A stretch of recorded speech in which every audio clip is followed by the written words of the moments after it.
अखनूर के केरी बाटल में शुक्रवार रात सीमा पार से पाकिस्तान रेंजरों ने सीज फायर का उल्लंघन किया। गोलीबारी में सेना के एक जवान का बलिदान हो गया है। बताया जा रहा है कि आतंकियों को घुसपैठ करवाने के उद्देश्य से सीमा पार से गोलीबारी की गई, जिसका भारतीय सेना ने मुंहतोड़ जवाब दिया। ये भी कहा जा रहा है कि संदिग्ध गतिविधियों को देखते हुए भारतीय सुरक्षा बलों ने गोलीबारी की है। वहां आतंकियों के छिपे होने की आशंका है। वहीं पुंछ में फ्लैग मीटिंग के दूसरे ही दिन देर रात सीमा पार से की गई।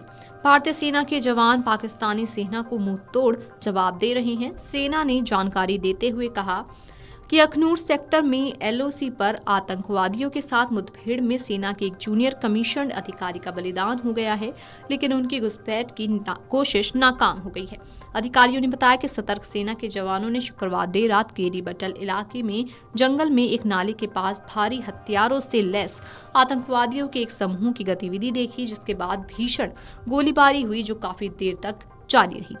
आगे बताया कि मुठभेड़ में एक जेसीओ घायल हो गया और बाद में उनका बलिदान हो गया। उन्होंने बताया कि पूरे इलाके की घेराबंदी कर दी गई है, अतिरिक्त बल तैनात है, तलाशी अभियान जारी है। वहीं दूसरी तरफ इसी इलाके में 11 फरवरी को आतंकवादियों ने एक आईईडी विस्फोट किए जाने से एक कप्तान समेत 2 सैन्य कर्मियों का बलिदान हो गया था और एक अन्य घायल हो गया था।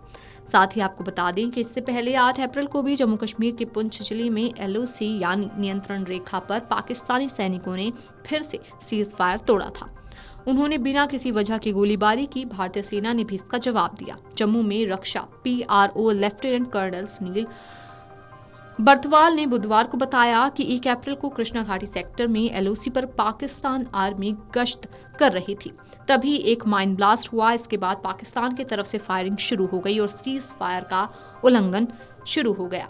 उन्होंने कहा कि हमारी सेना ने इसका प्रभावी ढंग से जवाब दिया। भारतीय सेना एलओसी पर पूरी तरह से नियंत्रण बनाए हुए है, स्थिति नियंत्रण में है। उन्होंने कहा कि यहाँ पर एक एंटी इन्फिल्ट्रेशन सिस्टम लगा हुआ है। इसमें जमीन में माइंस बिछाई गई हैं। बारिश की वजह से ये माइंस बह जाती हैं और कभी कभी जानवरों या इंसानों के चलने से भी फट जाती हैं। पाकिस्तान पहले भी कई बार 2003 के सीज फायर समझौते को तोड़ चुका है। वैसा इसलिए करता है ताकि आतंकवादियों को भारत में घुसा सके। 2019 में 3200 से ज्यादा बार सीज फायर का उल्लंघन हुआ, यानी हर दिन लगभग 9 बार।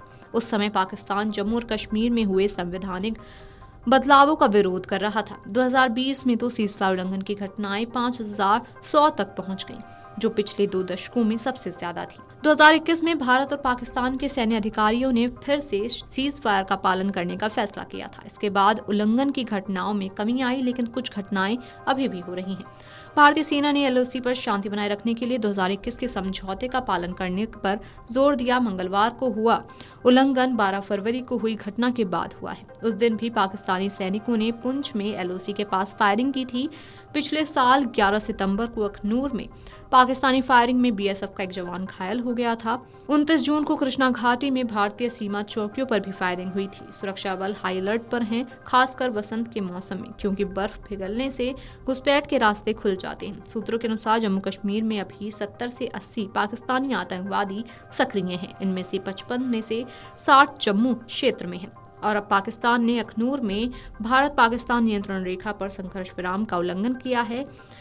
फिर से पाकिस्तान सेना ने घुसपैठ कर रहे आतंकवादियों को भारत में घुसने के दौरान कवर दिया।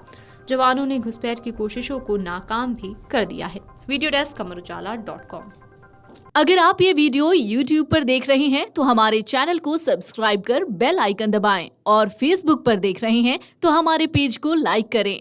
8 मिलियन प्लस सब्सक्राइबर, आपके इस भरोसे के लिए बहुत धन्यवाद।